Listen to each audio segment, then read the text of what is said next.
நான் போதுமானவன். இதை மனசார ஒத்துக்க உங்களுக்கு எத்தனை வருஷமாச்சு?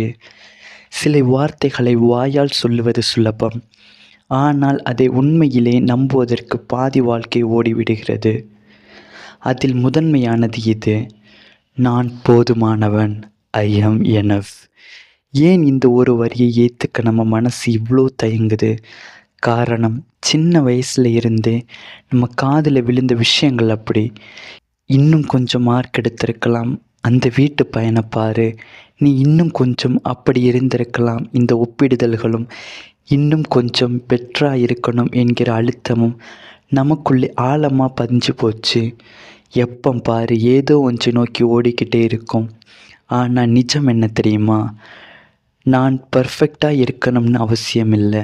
ஆனாலும் நான் போதுமானவன். என்கிட்டேயும் சில குறைகள், பலவீனங்கள் இருக்குது. ஆனாலும் நான் போதுமானவன். எல்லோரையும் திருப்திப்படுத்த என்னால் முடியாது. ஆனாலும் நான் போதுமானவன். எனக்கு எல்லாமே தெரிஞ்சுக்கணும்னு கட்டாயம் இல்லை. ஆனாலும் நான் போதுமானவன். நானும் சில தப்புக்களை பண்ணுறேன். ஆனாலும் நான் போதுமானவன். எனக்கு பிடிக்காத விஷயத்துக்கு நோ சொல்கிறேன். ஆனாலும் நான் போதுமானவன். நான் இன்னும் கற்றுக்கிட்டு வளர்ந்துக்கிட்டு தான் இருக்கேன். ஆனாலும் நான் போதுமானவன். யாரோ ஒருத்தங்களுக்காக உங்களை மாற்றிக்காம நீங்கள் இருக்கிறதே ஒரு தனி அழகுத்தான்.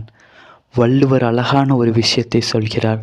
தனக்கு ஓமை இல்லாதவன் தாழ் சேர்ந்தார்க்கு அல்லால் மனக்கவலை மாச்சால் அரிது. இதோட உண்மையான அர்த்தம் என்ன தெரியுமா? உங்களுக்கு நீங்கள் தான் ஓமை. உங்களை வேறு யாரோடவும் ஒப்பிட முடியாது. உங்களை நீங்கள் முழுசாக ஏற்றுக்கிட்டிங்கன்னா மட்டும்தான் மன அமைதி கிடைக்கும். வெளியே தேடினா அது கிடைக்காது. இன்றைக்கி ஒரே ஒரு நிமிஷம் எல்லாத்தையும் மறந்துட்டு கண்ணை மூடுங்க.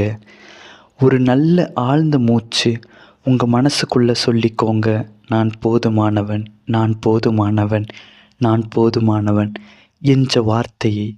இந்த வார்த்தையை சொல்லும்போது உங்களுக்குள்ளே என்ன மாதிரியான ஒரு நிம்மதி கிடைக்குன்னு கமெண்டில் சொல்லுங்கள்.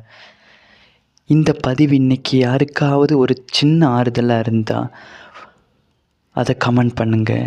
உங்கள் ஃப்ரெண்ட்ஸ் யாருக்காவது இந்த நினைவூட்டல் தேவைப்படும்னு தோணுச்சுன்னா அவங்களுக்கு ஷேர் பண்ணுங்கள். என்னோடய பேஜை மறக்காமல் ஃபாலோ பண்ணுங்கள், சப்ஸ்கிரைப் பண்ணுங்கள்.